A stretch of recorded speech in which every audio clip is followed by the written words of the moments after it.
speaker on stage.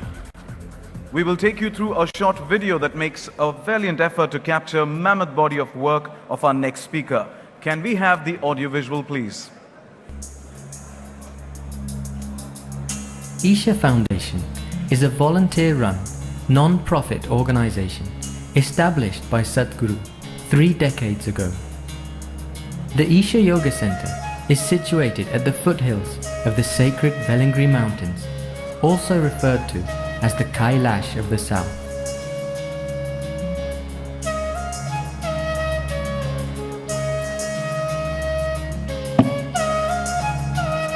A yogi, spiritual master, and humanitarian, Sadhguru works tirelessly towards the physical, mental, and spiritual well-being of all. He has also established Isha Institute of Inner Sciences in Tennessee, USA, to offer the powerful yogic sciences to the West. The main feature of the Isha Yoga Center is the yogic temple, which houses the Dhyana Linga, the distilled essence of yogic science. Just sitting silently within the sphere of the Dhyana Linga is enough to make even those unaware of meditation reach deep states of meditativeness. Linga Bhairavi is an exuberant form of the divine feminine, fierce and compassionate at once, promoting health, prosperity, and spiritual well-being. The Tirthakund is a sacred healing pool, energized by a consecrated Rasalinga made of solidified mercury, which prepares one's body to receive the energies of the Dhyana Linga. Also located at the Yoga Center is the Isha Rejuvenation Center, affording an array of programs which restore vibrancy and perfect balance to one's life energies. Isha Home School, set in the tranquil surroundings adjacent to the Isha Yoga Center, provides innovative, high-quality education in a home-like environment.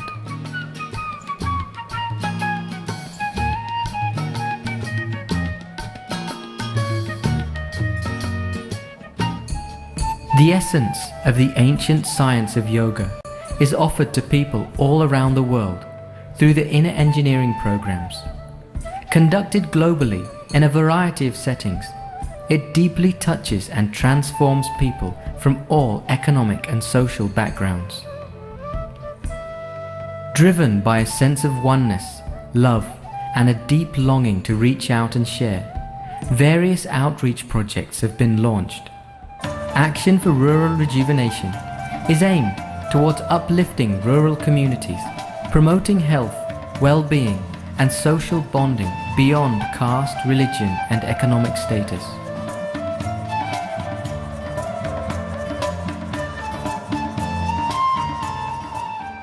Isha Vidya offers easily affordable English medium education in the rural areas of Tamil Nadu and seeks to establish over 200 schools through the state in the coming years. Project Green Hands is a massive public reforestation program driven by volunteers across the state, aiming to plant 114 million trees in Tamil Nadu. Guinness World Record for planting 850,000 trees in a single day. Planted over 14 million trees.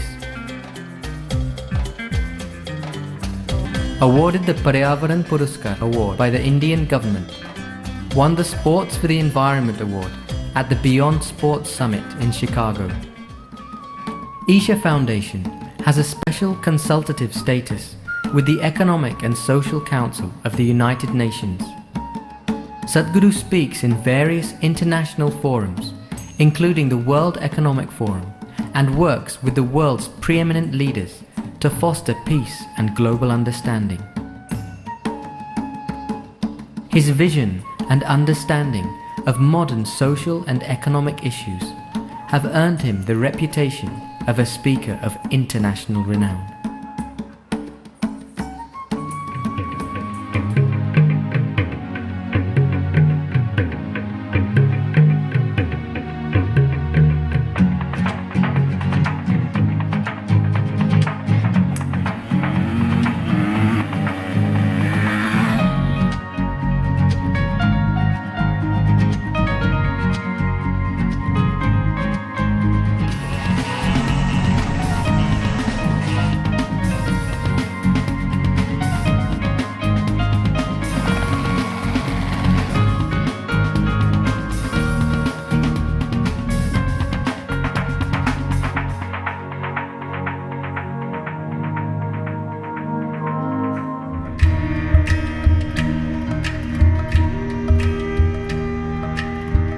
describe Sadhguru, who once and still is my friend, that one being that is there beyond the friend, the being that is there beyond his eyes, beyond his clothes, beyond his ashram, beyond even all the love that people give him.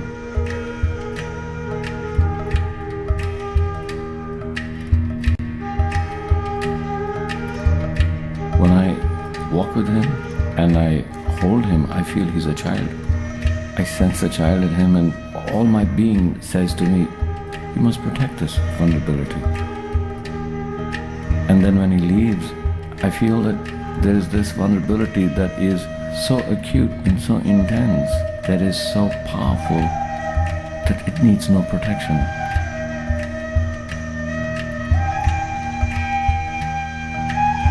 By bearing himself, by giving himself to everybody and everything in every act of creation around him, and merges with that which is eternal. And in that merging, there is no need for protection, except in my mind. How do I protect him? So the experience of being with Sadhguru can only be described in one very inadequate, misunderstood word called love. Love not in the form that we all look at it, but love as in complete surrender. Love as in complete compassion. Love as in compassion not for every other being, not for any time, but for every act of creation. When you get into your world, people ask you, is he your guru? And I say, no, that's just a word. Is he your friend? Of course he is, but that's just a word. Is that an ashram? Yes, it is, but that's just a word. Is Sadhguru a man that is bringing peace to the world? Yes, he is, but that's just a statement. Beyond statements, beyond love, beyond words, beyond even yearning, there lies somewhere there an access point to something that's eternal.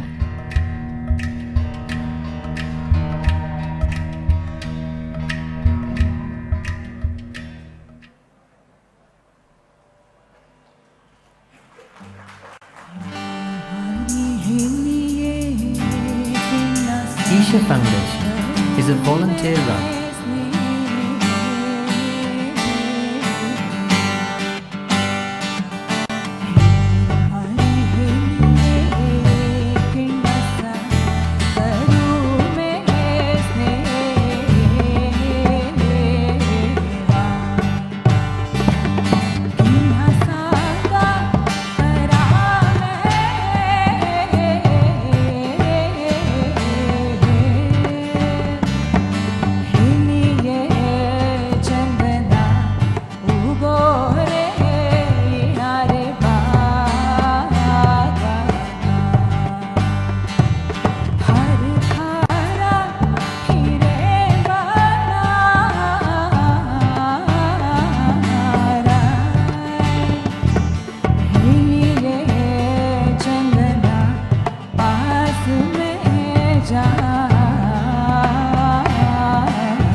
Well, indeed, this music has transformed us into a spiritual zone and got us even more further positive energy. Thank you so much. And on this note, would like to highlight that Sadhguru is a yogi and mystic who has dedicated his life to helping individuals reach the peak of their potential. The word guru literally means dispeller of darkness. Sadhguru is one whose knowing and clarity stems from a deep, abiding inner experience. Ladies and gentlemen, please welcome and put your hands together for Sadhguru Jaggi Vasudev, and may I request Chairperson and Managing Director of Bank of India, Mrs. V.R. Iyer, and Mr. Kamath, Chairperson, Indian Banks Association and Punjab National Bank, to escort Sadhguruji on stage.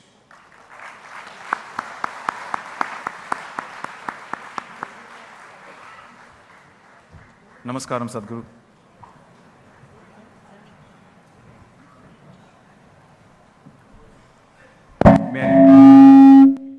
May I request Mrs. Iyer to present a bouquet to Sadhguruji.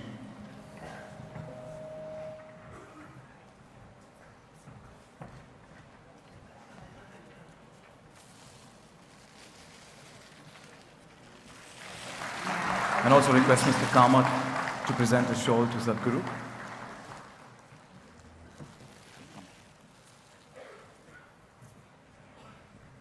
Thank you, ma'am. I'm already.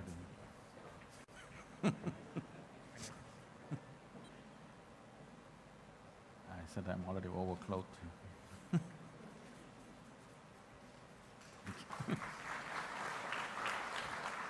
Thank you. And I request Mr. Kamath to give his welcome address for our special guest.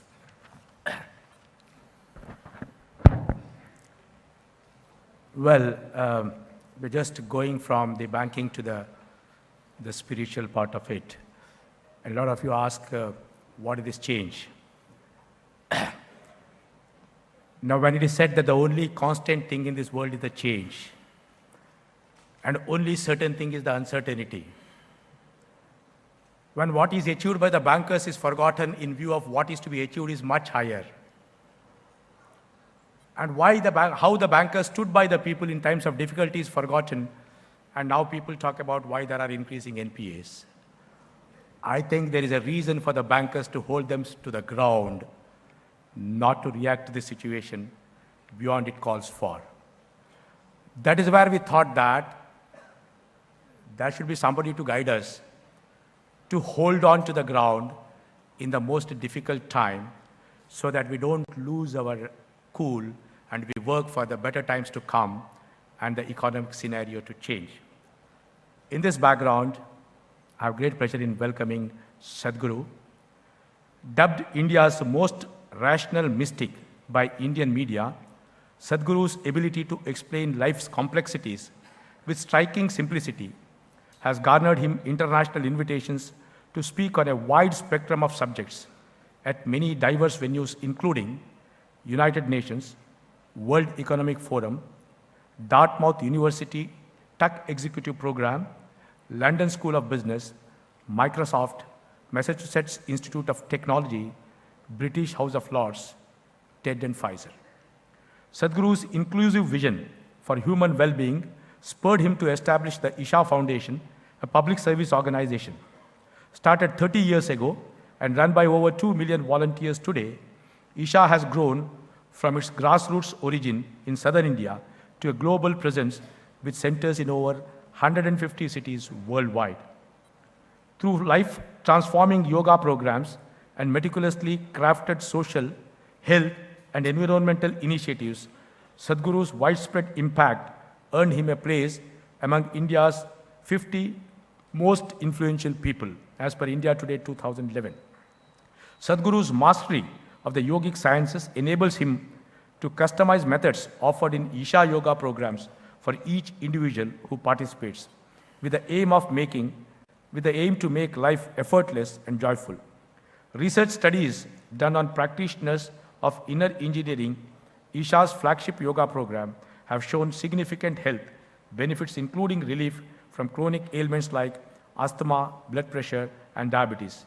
In addition, studies suggest that participants have enhanced capabilities in learning, creativity, and intellectual sharpness. With this brief introduction, I extend a very warm welcome to the Sadhguru. and look forward to your guidance to us.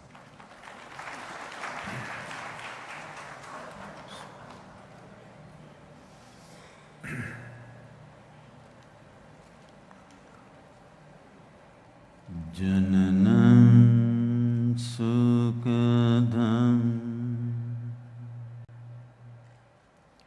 maranam karunam milanam maduram smaranam karunam kalavashadiha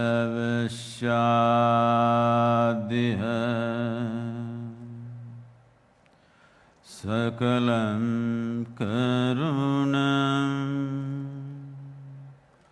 samayadipate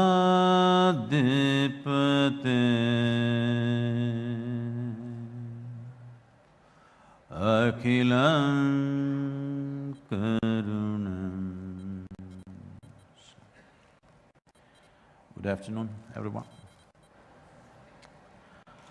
I said good afternoon. I thought you were not on talking terms with me. I definitely have not come here to talk to you about banking. You're the experts, not me. But being a concerned citizen of this nation and having been involved with rural populace for over 25 to 30 years actively, this has always bothered me that a large segment of India, as repeatedly it was mentioned today, does not have access to banking, nor are they banking literate. Access to banking is the next thing. I feel banking literacy is something that has to come from the stage of school. I would say anybody over 14 years of age must be banking literate. This has to start as workshops in the school, because we are talking about building a nation. A nation where the citizens have no access to the financial mechanisms everywhere. Banking is like the blood vessels of the system. No organ or cell ever comes looking for it, but it goes and reaches out and nourishes it. Unless the citizens of a nation are financially nourished for whatever they wish to create, the question of having a vibrant economy doesn't arise. Right now, our idea of a vibrant economy as becoming a few cities and a few industries buzzing, that's good. I'm not saying that's a negative thing, but the larger population has to buzz with economic activity. India is a phenomenally enterprising country, not by design but by default, I believe, because there is no other way to survive unless you're an entrepreneur. You may be just selling 2 kilograms of tomato per day, but still you're an entrepreneur. So there are many things. We are sitting on a threshold of an economic possibility or almost a revolution. For me, economic possibility or a revolution does not mean numbers and billions of dollars or percentages and all this financial jargon. For me, it means about 500 to 600 million people who have not eaten properly for generations will have food on their plate and have a little better access to living and education. And we are sitting on a threshold like that. I may be wrong, but I feel we've been sitting on this threshold for a little too long. Even if we are on the right track, if we sit there for too long, we will get run over.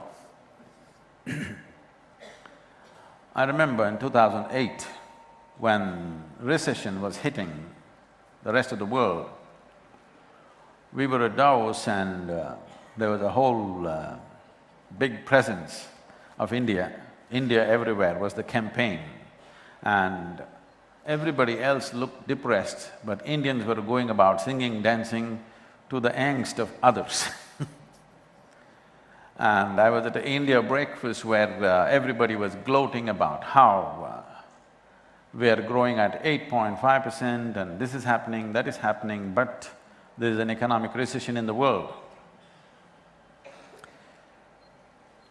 Please, if I sound negative to you, please pardon me, but this is my observation because I live with people, I don't live with the numbers and stuff, information that you have access to. I may be completely wrong, but I look at people's lives and draw this conclusion.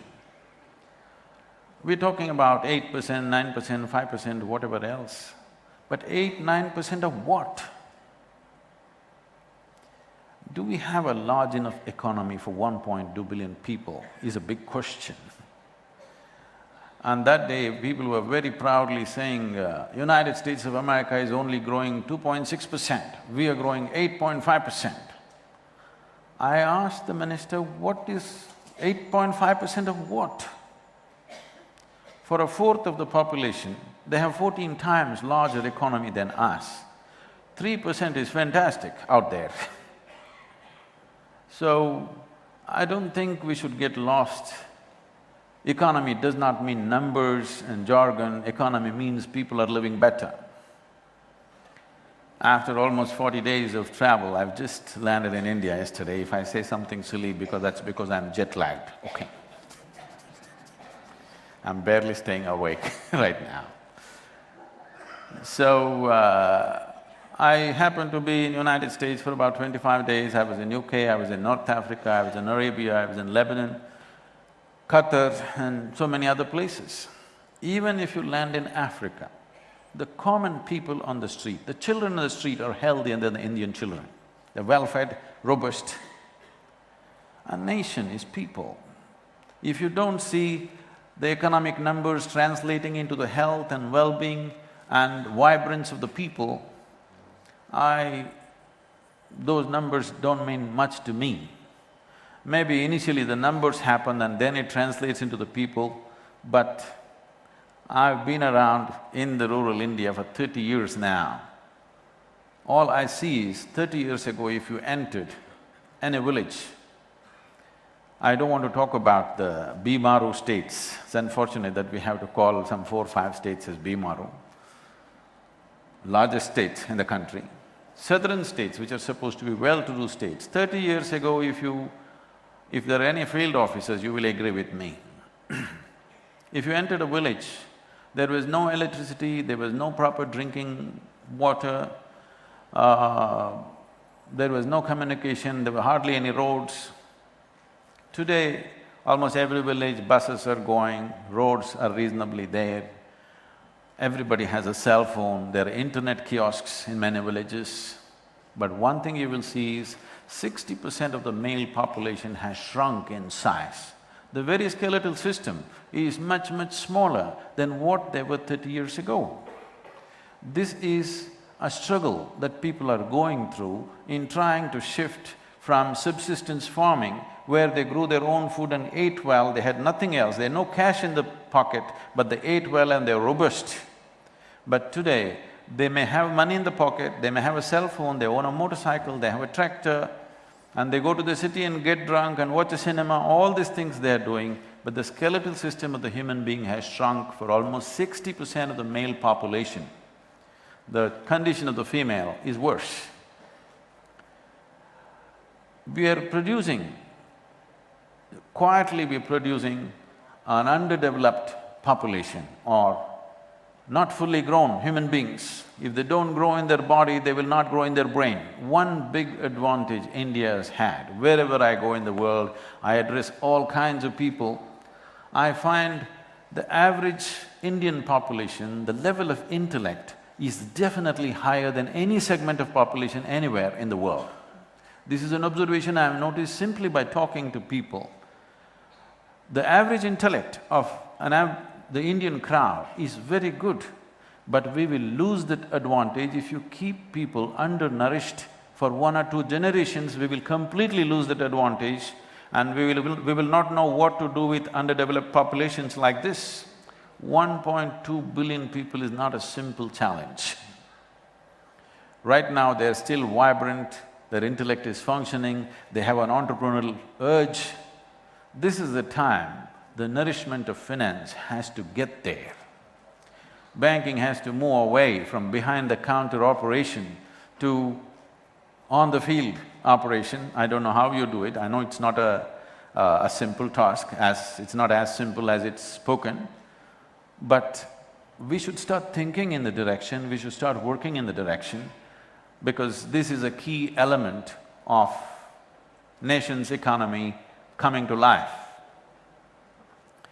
And in this process of doing this, whenever we take up an onerous job to do, one thing that happens to people is the people who are supposed to execute it, they themselves break down.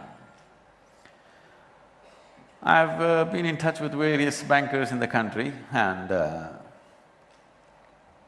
one thing is the levels of stress that they seem to be going through. I don't want to belittle this, you're getting very serious.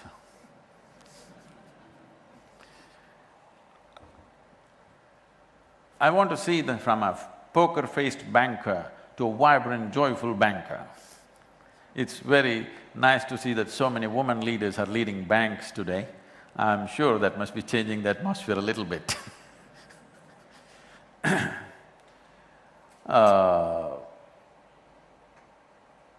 It is the capacity of the masculine to hold a miserable face for long periods of time. It is not in the repertoire of a woman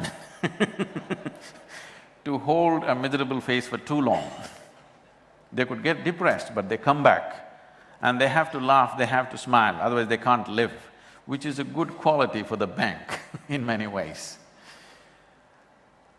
When we talk about stress, when we talk about the difficulty of operating in situations which are demanding in so many different ways, we need to understand there is no job in the world which is stressful. It is just our inability to handle our own system which causes stress. Stress means within ourselves there is a friction. Outside situations, as you said, are unpredictable, not just for the banker. Believe me, even for a yogi, they're very unpredictable. Worse than you, if you ask me. Because as they were mentioning, we are an organization with a little over 2.5 million volunteers, 3,000 full-time volunteers, 2.5 million part-time volunteers. What you need to understand is, a volunteer means they're not trained for the job, they're just enthusiastic. They don't know how to do anything. They're willing to do anything, but they don't know how to do anything.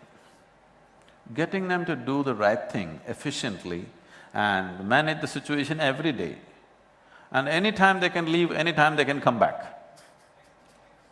And you can't fire them for inefficiency. You manage a crowd like this, you will go crazy, I'm telling you.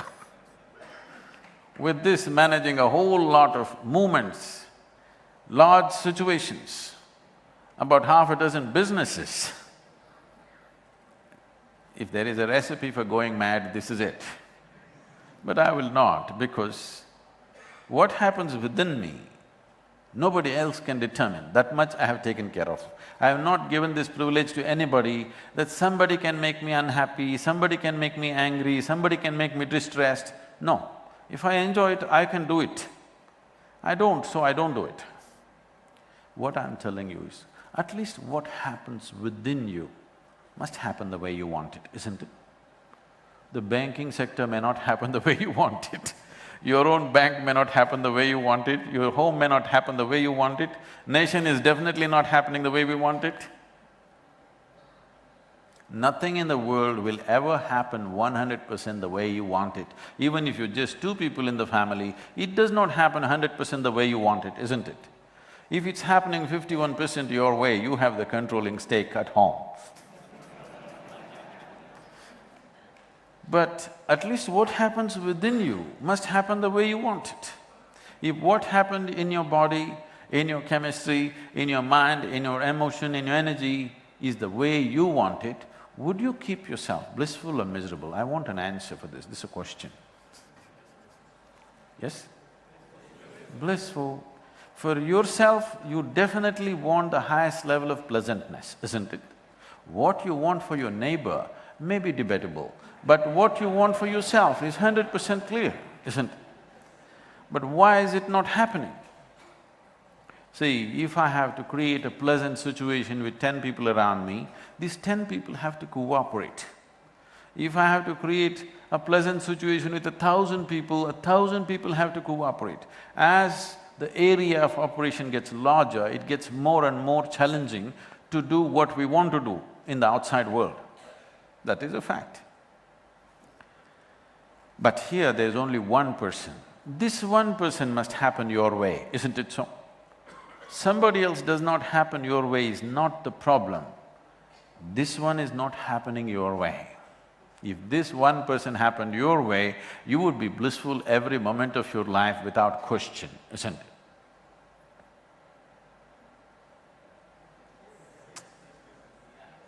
And no, you're not in the bank, okay? And I'm not a client, I'm not looking for a loan or something. You can smile at me. You don't have to give away anything. On a certain day, a lady went to sleep. In her sleep, she had a dream. In her dream, she saw a hunk of a man standing there, staring at her. And he started coming closer, closer, closer, closer. He came so close, she could even feel his breath, and she trembled, not in fear.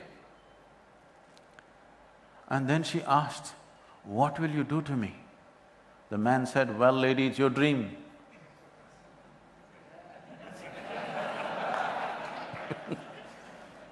What's happening in your mind is your dream, isn't it? Now the problem is not that life is not happening the way you want it, the problem is even your dream is not happening the way you want it.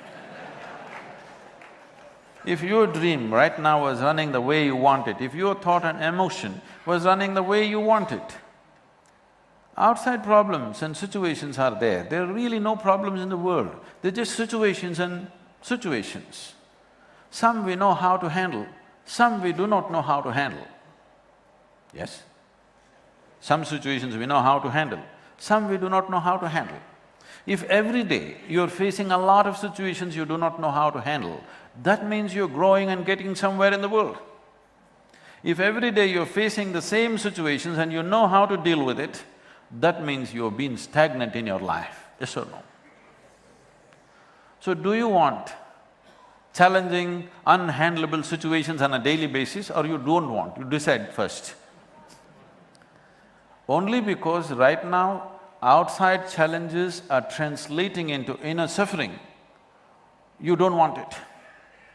Suffering is happening not because of situations, suffering is happening because there is a friction between your mind, your emotion, your body, your energy, your chemistry, everything not functioning in tune.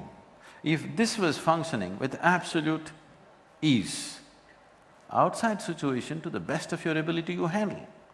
There is substantial scientific and medical evidence to show that only when you're in a pleasant state of experience, your body and your mind functions at its best. I'm sure every one of you know this by experience, but there is enough, because we all need… these days we need everything in charts and papers and numbers and percentages.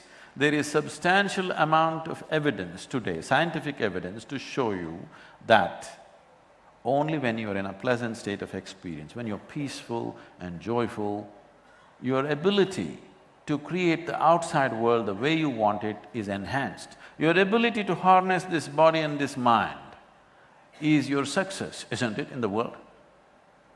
Yes or no? If your own mind and your own body is an issue, if you are an issue, how do you handle the outside issues? Now, the problem right now is people are trying to be somehow successful. If you want to go on a racetrack, Are you okay talking about racing? You finance the F1 races? No, please do. If you want to be, let's say, on an F1 track, first thing is that you have a competent vehicle, isn't it? Yes or no? You go with your Maruti 800 and you're a great driver, you'll kill yourself.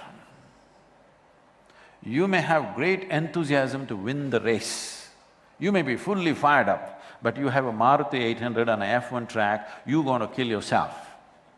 This is what is happening to a lot of people in pursuit of success. They may not fall dead, but they're half dead. They can't smile, they can't laugh, they can't sing, they can't dance. This is because half of their thing is dead. In pursuit of success, people have become suffering. It's a very wrong message to send to the next generation of people. If you send the message that success is suffering, your children will not seek success. Yes or no? It's very important that you send a vibrant message. Success is the sweetest thing in human life. If you send out the message, success is suffering.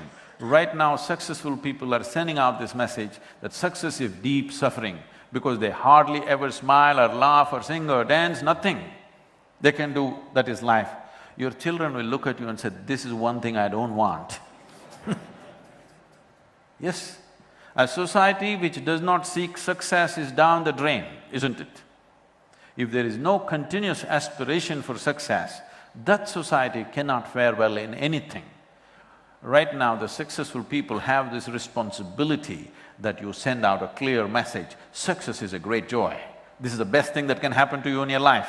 If this message does not go, we definitely are sending a completely wrong message, an uninspired society. You open bank in every home, it's not going to work. You need a vibrant, inspired society, people to make things happen for any nation or the world. Now, somehow getting there has become the mode right now. People have not prepared their body for success, they have not prepared their mind for success, they don't have the emotional stability for success, and they go out working 12–14 hours a day, they will crack up for sure. If they don't crack up fully, they will entrench themselves in that position where you can't get them out, they're like lice. You can't get them out. They will sit there and just suck the blood of the organization. This is happening all over the place because they are so insecure, they don't want to lose it because they know they are not competent to be on the track. The best thing is lodge yourself in one place where it's safe, security becomes the only goal. If one has to seek success, one has to be on the fast track in some way, the vehicle has to be prepared. And I don't know how many of you spend any amount of time at all in preparing this body and this mind for the day. This is something that you must bring. If you're willing, at no cost to you, okay, no hidden costs, no fine print behind. We'll offer it free of cost to you if you're willing to do this because I want the banking sector to resonate with energy and vibrance. Because our idea of good banking, we must understand, our idea of good anything, first of all, has to be manifested as good human beings. Good human beings does not mean somebody who adheres to a rigid set of morality is not a good human being. That is not the experience of the other person.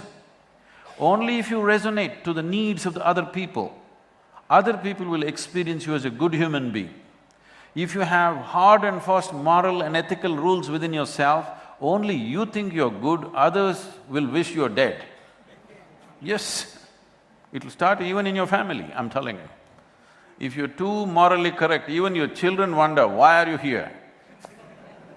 But if you resonate and reach out to the needs of the other person, people will experience you as a good person. You thinking I'm good is of no consequence.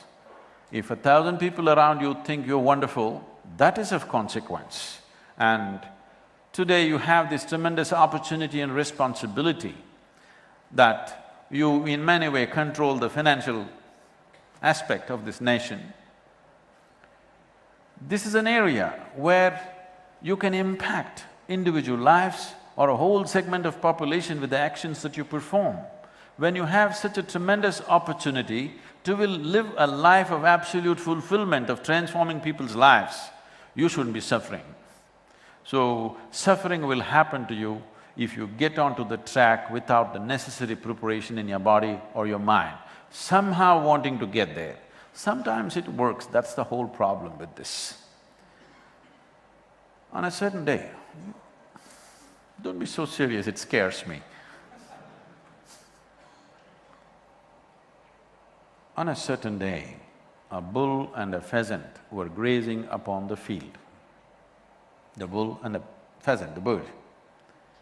The bull was grazing upon the grass and the pheasant was picking ticks off the bull, partnership, you know. It's becoming too static. Is it okay if I stand up and speak to you? I'm sorry. The bull was grazing upon the grass and the pheasant was picking ticks off the bull. And there was a huge tree at the edge of the field. The pheasant, very nostalgically said, "Oh, alas, there was a time I could fly to the topmost branch of the tree. Today I do not have enough strength in my wing even to get to the first branch of the tree." The bull very nonchalantly said, "That's no issue. Eat a little bit of my dung every day. Within a fortnight, you will get to the topmost branch of the tree." The pheasant said, "Come on, what kind of rubbish is that?" The bull said, "Really, try it and see, the whole humanity is on it." Very hesitantly, the pheasant started pecking at the dung and lo, on the very first day, it reached the first branch of the tree.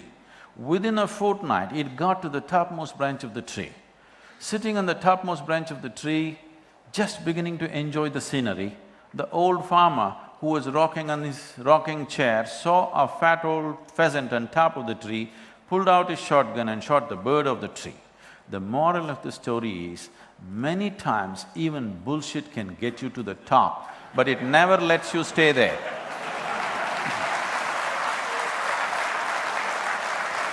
If you want success in any field of life, if you want success, first thing is to see that you have the basic ingredients to do it. Right now we think just having a qualification and an education and some knowledge about the subject that you're handling is good enough. No, if you want success, you need balance about everything. Today, I don't know what happened, I don't know, some of you must be following up on your phones. Sachin Tendulkar is supposed to be playing his last match. There have been any number of cricketers. I'm pretty involved with any sport, so I can point out any number of Indian cricketers who did not make it as big as him, but far more technically perfect than him, far more competent than him. But this man goes this far simply because he maintained his balance steadily on the course, on the course, on the course. Even the last day of his life, he's playing this match, I'm sorry, not the last day of his life, the last match of his life he's playing it as if he's playing for a selection today, with the same involvement, with the same balance, not acting like a star at any point. And this is it. This is a great manifestation of what a balanced approach towards a certain aim can do. It's very classic, I don't want to bring down anybody, but it's a very classic example that you cannot avoid. Two boys of the same age who were close to each other came on the field. The other one was rated as better than this one, and he was. And he had the advantage of being a left-hander, which is always an advantage on the cricket pitch. But he got washed away to be nothing. And this one is the iconic presence in the nation. Never before another Indian has reached this level of acclamation as he has, and this is because of sheer balance. If this inner balance is not there, whatever talent and capability and intelligence that you have will all go waste simply because the necessary balance is not there. To bring this balance, have we done anything about this with yourself or with your children or with your employees, with anybody? Nothing has been done as yet. Individual people might have done something, but there is no concerted effort to build a workforce, to build a management capability, to build leadership which is truly balanced, which will not work in short-term reactions, but will work in long-term vision of what needs to happen. So, to do this, one has to turn inward. What is turning inward? Right now, when you say myself, what are the things that you refer to as myself?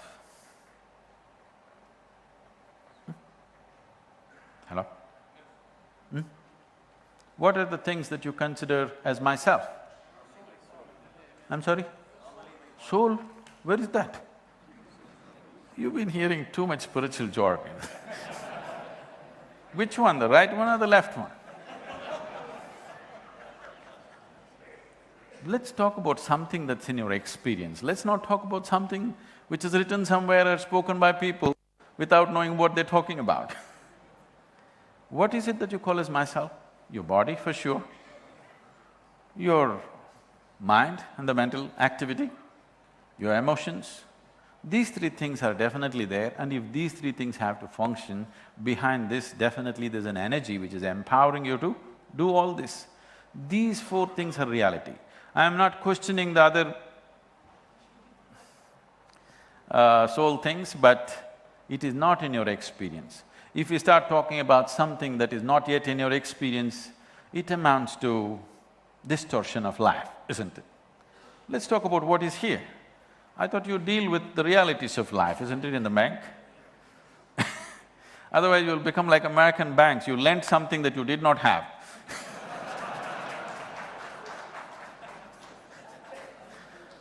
Let's not do that. So, these four things, but right now your experience of life is largely your body and your mind. These two, if you look at your body, when you were a child it was only this much, now it's become this much. So you slowly accumulated this body over a period of time. What you call as my body is an accumulation of the food that we have eaten. What you call as my mind is an accumulation of impressions that we have gathered from outside. What you accumulate can be yours, but it can never ever be you, isn't it so? Isn't it so? Whatever we accumulate, we can see this as ours. I will not dispute that for now, but you cannot say what you accumulate is me, isn't it? So if your body is an accumulation, if your mind is an accumulation, what is you has definitely not come into experience, isn't it? So turning inward does not mean dissection of the body, turning inward does not mean contemplation and analysis of the mind. No, turning inward means going beyond these two things and touching that which is the source of who you are right now, in the sense. If you… what did you have for breakfast? Oh, we've gotten too Americanized. I didn't know you were all eating cornflakes. Anyway, just on the side, corn has been identified as the worst cereal that you can consume. Yes, highest level of gluten and highest level of everything, but unfortunately it's been marketed very well across the planet. Anyway, you eat a little bit of corn, it goes into you, and in the last few hours, this grain has turned into a human being, isn't it so? Yes? If I take a grain in my hand and transform it into a human being, is it not a miraculous thing? You're doing it every day. Whatever you eat, you're transforming it into a human being. When I say human being, I'm not talking about you and me in that context. If you look at mechanisms on the planet, we have various technological products today. Of all these things, this human mechanism is definitely the most sophisticated machine on the planet. Do you agree with me? This is the most sophisticated machine on the planet. You can manufacture this with corn, with a tomato. No, I'll leave the onion out, it's too expensive. With just about anything. So there is an intelligence here. There is a competence here which can turn a grain of corn into a sophisticated machine like human mechanism. Even if a drop of this intelligence entered your conscious sphere of life, you would function magically, not miserably, isn't it?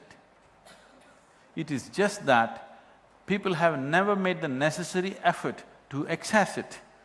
We are beginning to… our modern sense of education is giving us the idea that our intellect is everything. Intellect is only a small part of your intelligence. Intellect is functioning on a tiny bit of accumulated memory. When I say a tiny bit of accumulated memory, it doesn't matter what kind of education you have had, how many thousands of books you have read, what you're exposed to, still it is a minuscule compared to the cosmic space of what it is.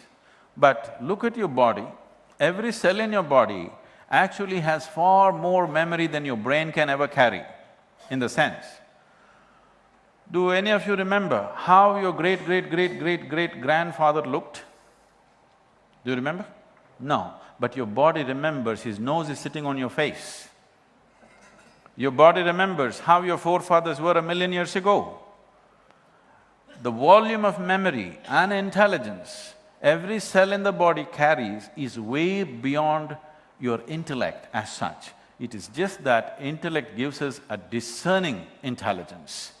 But right now, our education systems are so badly skewed towards the intellect and ignoring all the other dimensions of intelligence within us.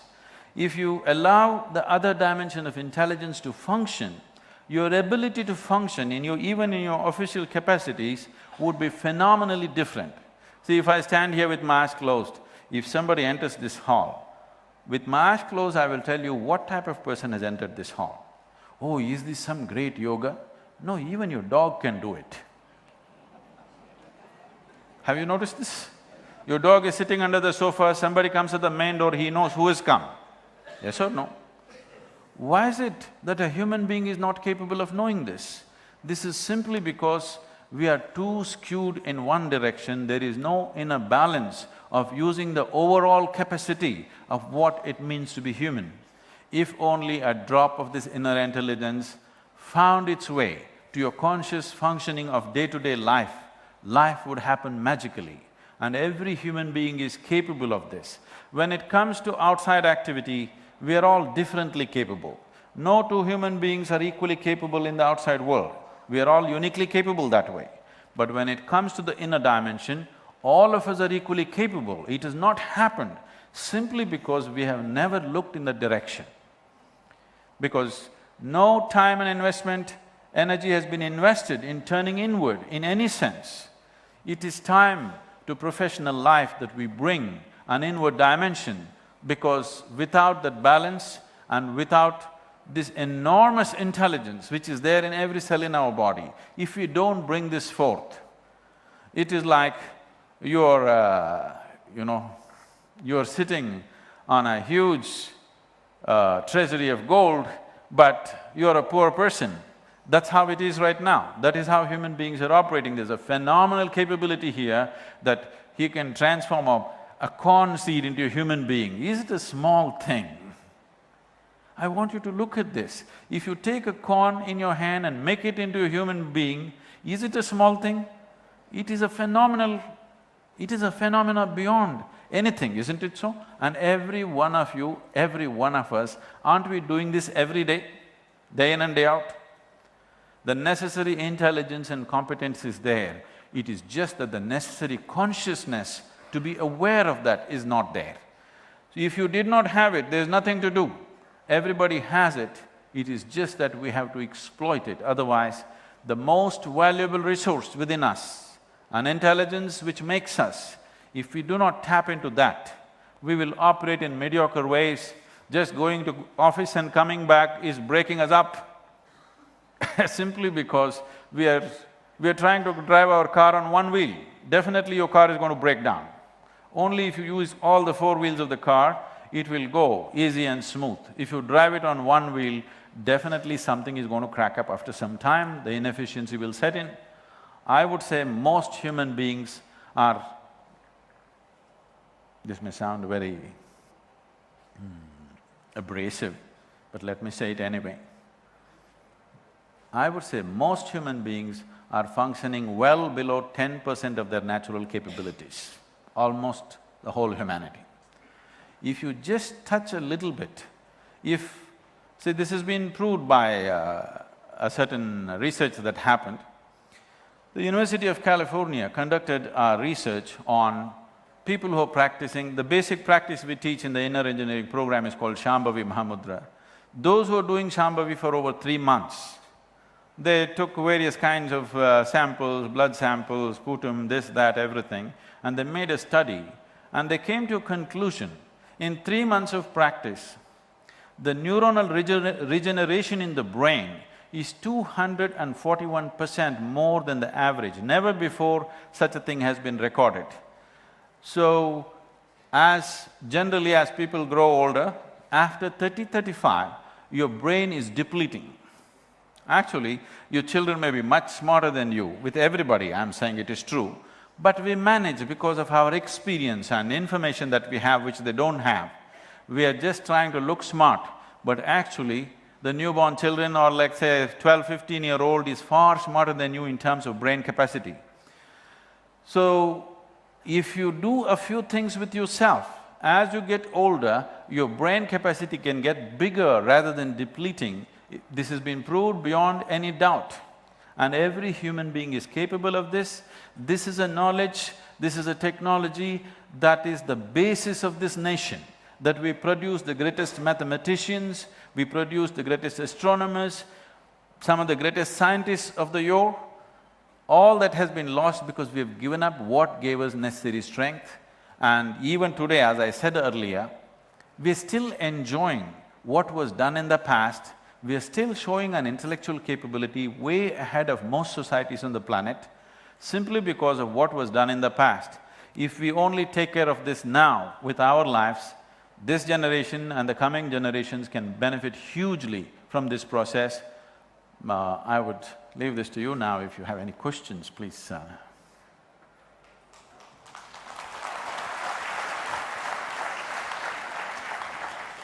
Any kind of question?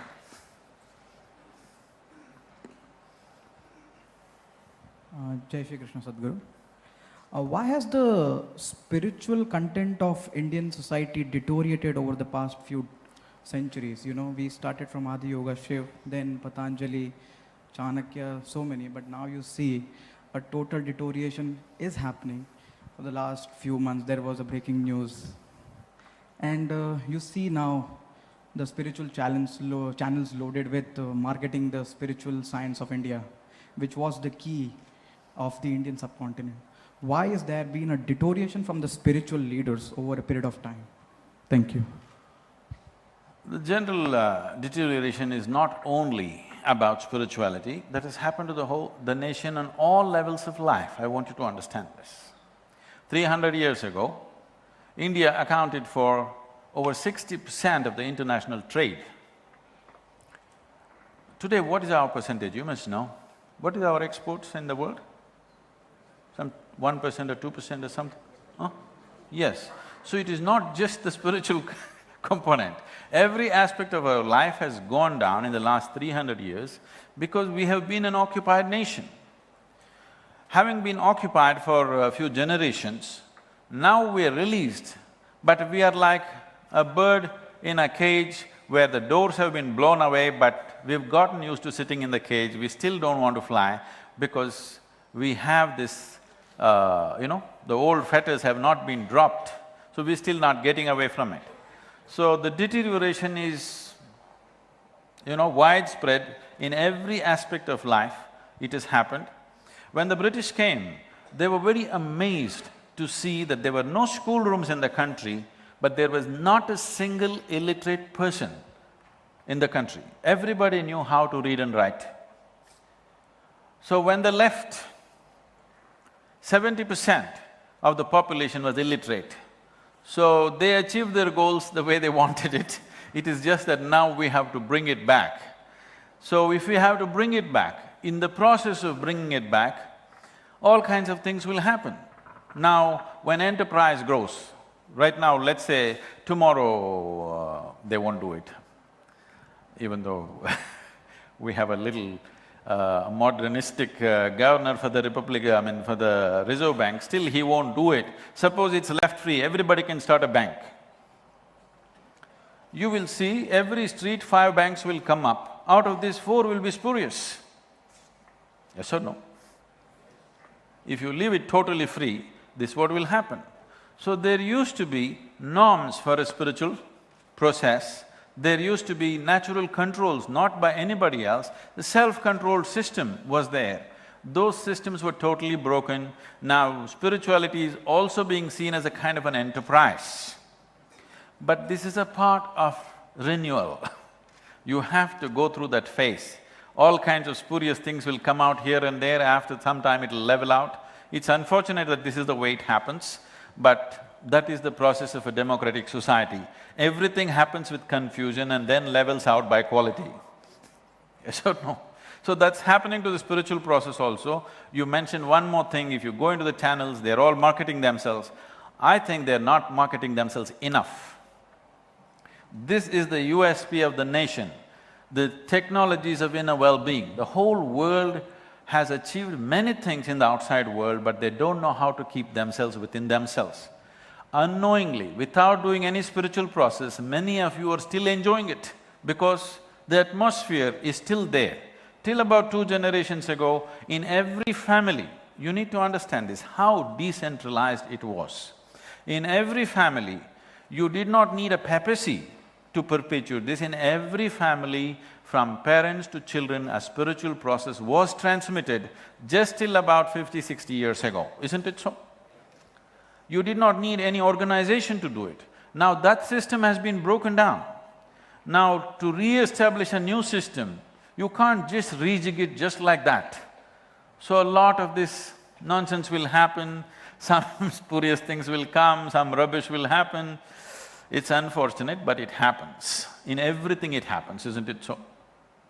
I remember about 3 years ago, almost 30% of the Hosaira units in Tirupur were closed down. I was closely associated with this town because it was one of the few towns we started almost 27, 28 years ago. I asked why? Because all this 30%, what they're doing is utter rubbish. They're not producing any product, they're sending, even exporting empty boxes, sending waste material, all kinds of things. So 30% of the industry is spurious in one town and it gets closed down.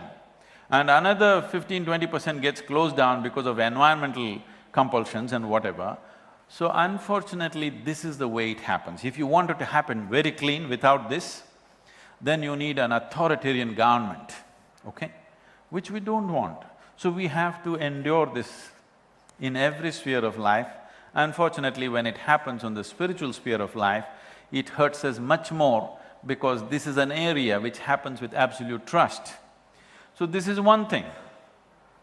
For those who are around me, they know this.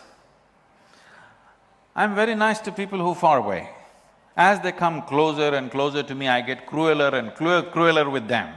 I'm an extraordinarily cruel person with people who are very dear to me. This is not something that I would like to do in my life, but I do it every day. Brutal, butcher-like attitude towards everything. Because if you don't maintain the fundamental integrity of a spiritual organization, then everything is lost. If you go out to a policeman, maybe you will be surprised if he's not corrupt sometimes. Unfortunately, we've gotten it there in the country. If you go to your doctor, if he's corrupt, it hurts you much more because you put your life in his hands. If you go to a spiritual guru and you find corruption, the hurt is much, much deeper because the level of trust is so much deeper. In that context, it's very bad. I'm not trying to say it is okay, but unfortunately we are at times where old structures were broken and new structures are trying to come into place, and that doesn't happen too quickly. Unfortunately, that's a fact.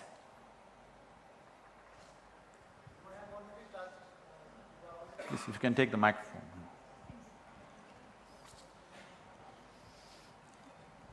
You were benevolent already to indirectly touch part of my point. There was a report on Tuesday in Reuters that Scandinavia is the best country for women. They devote more time for music, more time for painting, more time for family dinners, even their labor laws, employment opportunities, so many things. Because 6 months they have no sunlight, that's why. Yeah. I'm thankful for that humor. So in the same humor, would you please bless us? India is today mobilized to look after this scenario, that how to make Indian society better for women. Now, see, as in everything else, India is a land of contradictions. This is the only land left in the planet. We still worship goddesses as a feminine entity. This is the only country left. Everywhere else, the feminine worship is completely taken off. We worship them as goddesses, they get raped on the streets, they get beaten.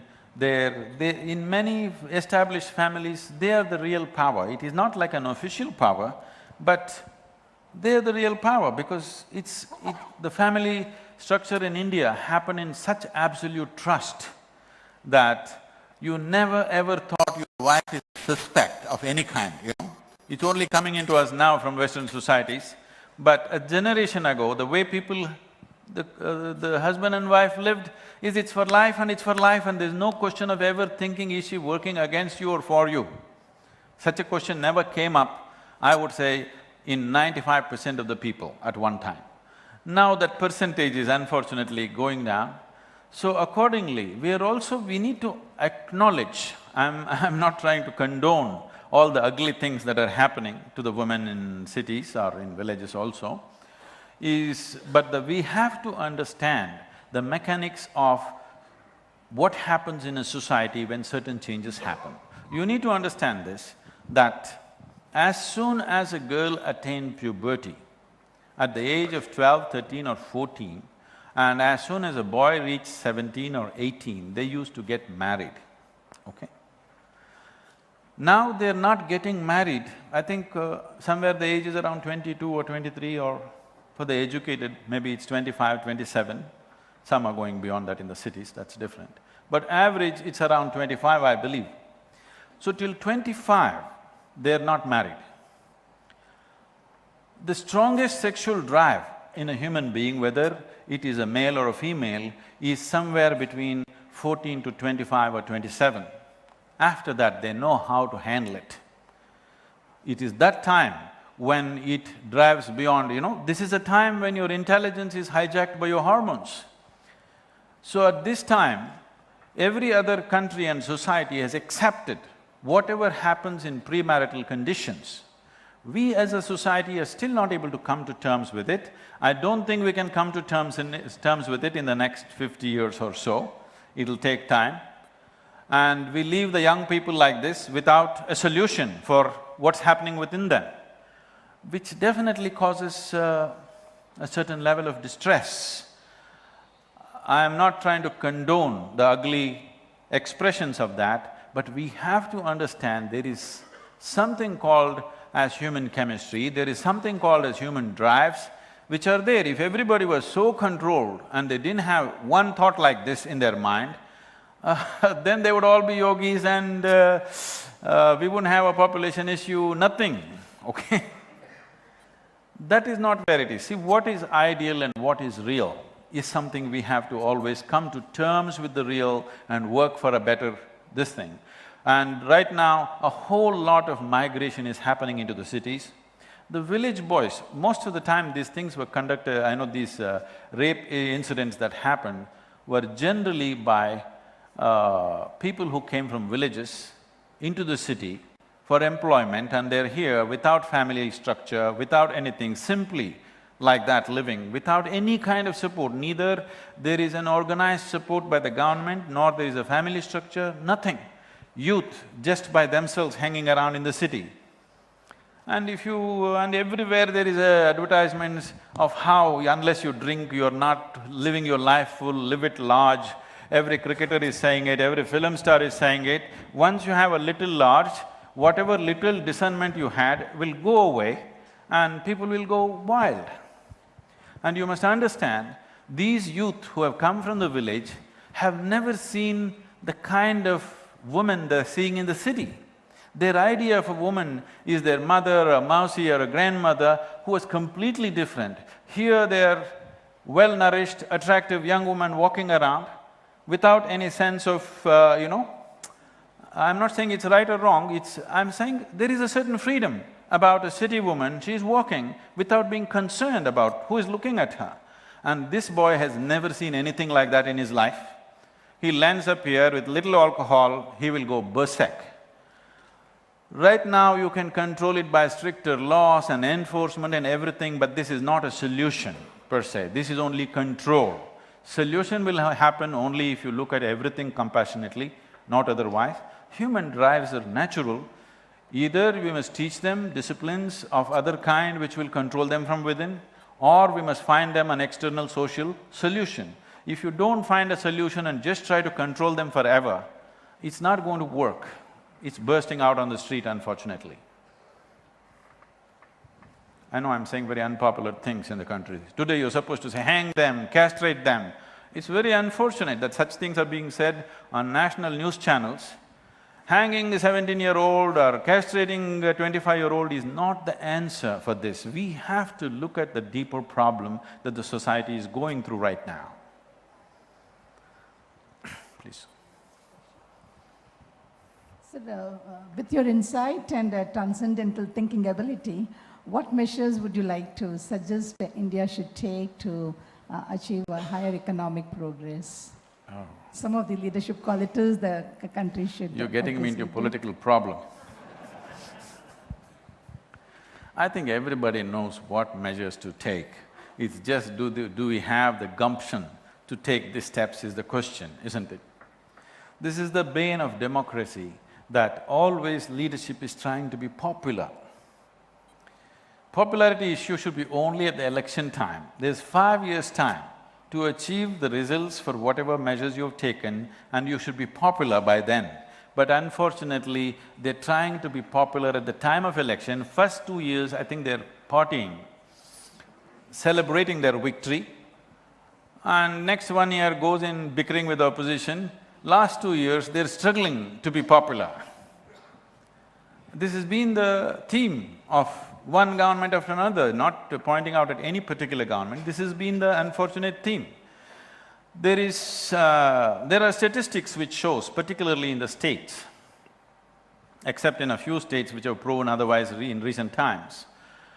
In the past, in the 90s, the survey said, whichever state had the weakest chief minister did very well economically, because he didn't know how to meddle with it.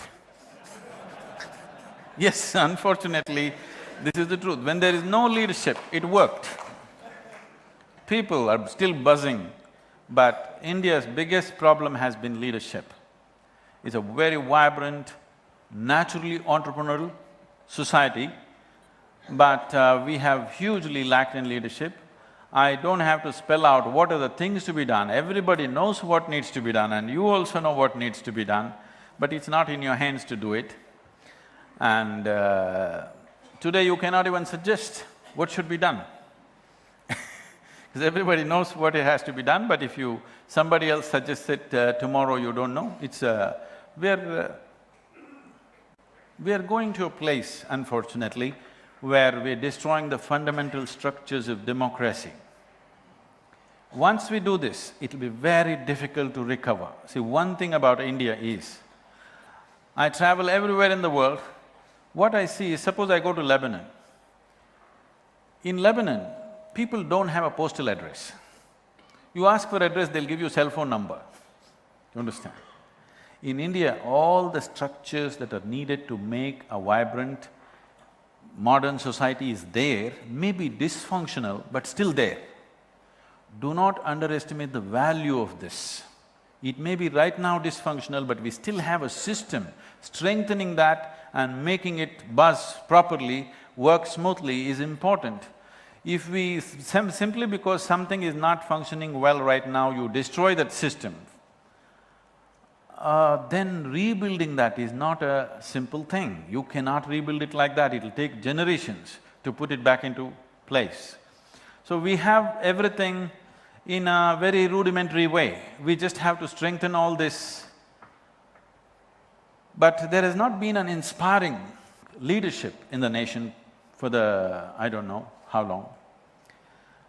There is no one person that everybody can look up to and say, yes, we will do it, you know. At least 40 to 50% of the population should identify with one leader and say, yes, we will take this nation, whatever our leader wants. If that is not there, 100 people pulling it in 100 different directions, democracy does not mean a leaderless nation. Democracy means we arrive at a leader, he doesn't drop on us from somewhere, but we still must have a leader. Right now, India's understanding of a democracy is to be leaderless and simply leave it, something will happen. I think the first thing that we need a strong, decisive leadership. Without that, whatever policies we make… See, we are very good at policy. This happened to me a few years ago. I was at the Agriculture Ministry at that time.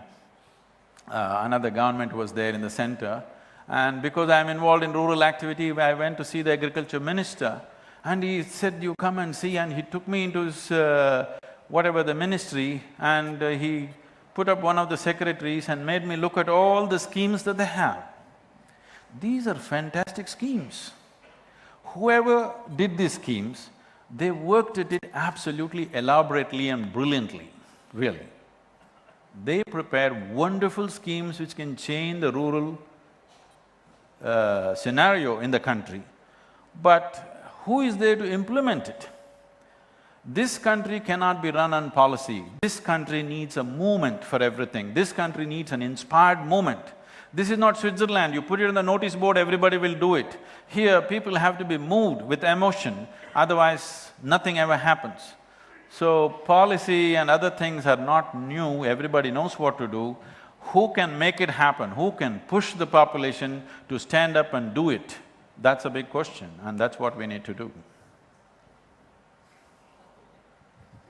Hello. Please, if you can take the microphone. Thanks.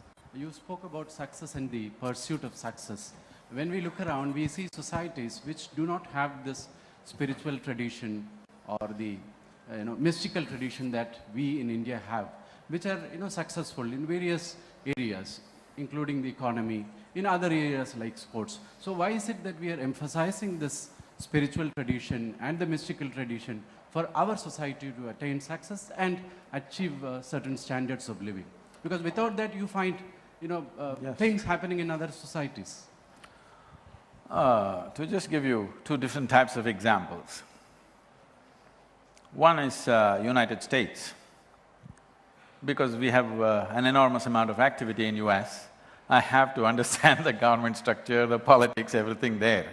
So I've been looking at it very closely. The reason why United States is successful is always because the leadership is bound by results. If they don't achieve results, the people will just knock them down the next time, there's no question about it. One wrong thing, one stupid thing the president says, the whole country reacts because the communication capability in the country is like that. And another thing about achieving success without all these things is, today the average statistics is about 43% of US population is on some kind of psychological therapy or drug. If you take away this medicine from the marketplace, almost half the population will go crazy. Yes. And that is not a good thing. And I want you to understand, there is enormous room. United States is 4 times the size of India geographically, and 1/3 of our population or less. So there's enormous time for you, space for you to freak out and settle yourself. Here it's not like that, see how we're all packed. Here if you blow hot air, everybody will get it immediately. There is room to blow hot air and a whole lot of systems, and there's an economic cushion to do all these things. And to take another example, I was just in Qatar last 2 days addressing a women's, businesswomen of Arabia. The first time, or this is the second year they're meeting, it's a big effort that's happening. Qatar is a success because of one resource and one leader who is ultimate. Whatever he says, that's it, a great trouble. And it is a fact across the world today, not just here. Every top executive, even in the business schools, they're teaching them meditation, simple forms of yoga everywhere. Japan is one nation which has always followed this. Chinese are always following it in their own way. Americans have missed out and that's why so much hot air, but they manage it with a glass of wine in the evening or somehow, they have their own systems to keep themselves. I am talking about technologically, scientifically correct ways of managing your inner chemistry. And why is it when we have been the fundamental source for this technology, why is it that we should not make use of it? I want you to know today in the world, without any enforcement, never in the history of humanity, 15,000 years ago, what technologies the Adiyogi gave. Today, remnants of that in so many forms and distortions, over 2.5 billion people are practicing some form of yoga in the world, knowingly or unknowingly. Now, this is lived not because of any strong organization.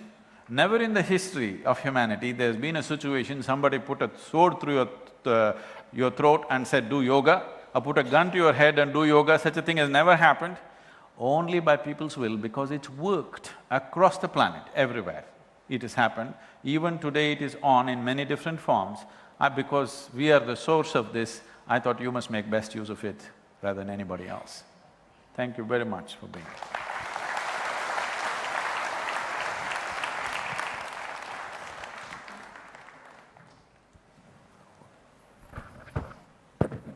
It has been a great privilege and blessings to have you, Sadhguru, here to address all of us this afternoon. A profound mystic, a scholar par excellence, and yogi of the highest order. He has been instrumental in creating a tidal wave of great spiritual movement, both nationally and internationally, with his inner engineering technologies, some of which we just heard. Whilst knowledge may be encountered in many, true wisdom, all of you would agree that is comparatively rare to be encountered. I'm sure you will agree that it has been a uniquely exhilarating experience for all of us to have heard him this afternoon. His words of wisdom will linger long in our memories. Acknowledging the longing of many of us present here, Bank of India and BANCON have included in your takeaway bags a book, Mind is Your Business and Body is Your Greatest Gadget, a DVD, The Business of Business with Sadhguru in conversation with Sri K.V. Kamath, ex-chairman ICICI Bank, covering various facets of managing a business in today's times, a CD with short 10-minute spiritual practice, Isha Kriya. Isha refers to that which is the source of creation. Kriya literally means internal action. It's a simple yet potent practice created by Sadhguru and rooted in timeless wisdom of the yogic sciences, which allows one to create life according to his or her own wish. I, representing Bank of India, and on behalf of the entire banking fraternity, profoundly thank you, Sadhguru, for gracing the occasion and showering your blessings on all of us.